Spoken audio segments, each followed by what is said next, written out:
ازاي نعمل الكيكة وتنجح من اول مرة وتطلع هشة وسفنجة زي ما انتوا شايفين، ومنتفخة ومرتفعة وخفيفة جدا وطعمها تحفة من غير اي تعقيد ولا اي مكونات كتير. هنجيب اول حاجة المكونات الجافة، كوباية وتلات ارباع كوباية من اي دقيق عندنا، وكيس من البيكنج باودر، وربع معلقة صغيرة من الملح، ونخلتهم كام مرة.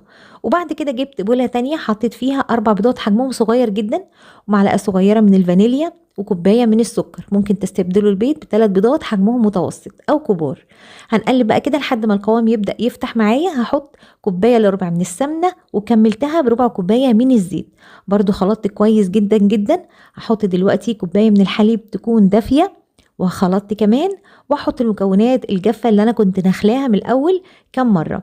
وبعدين هقلب بقى كده بالمضرب لحد ما يختلطوا، وقلبت من تحت لفوق بالمعلقة علشان اتأكد. وبعدين حطيتها في صينية مدهونة ومرشوشة كمان رشة دقيق، مدهونة سمنة ومرشوشة رشة دقيق، على الرف التاني في الفرن سخن مسبقا على درجة حرارة 180. أول ما خرجت معايا حطيت كوباية إلا ربع من الحليب المكثف الخفيف جدا اللي أنا عاملاه في البيت، وهسيب لكم الرابط بتاعه تحت الفيديو. وكمان رشة حلوة كده من جوزة الهند. وطبعا الكيكة بتاعتنا كانت سخنة. هنقدمها بقى كده، وكمان هنزينها بكرات من شوكولاته بوانتي اللي احنا عملناها في العيد. والتقديم والطريقه والطعم حلوين جدا، ان شاء الله هتعجبكم لما تجربوها.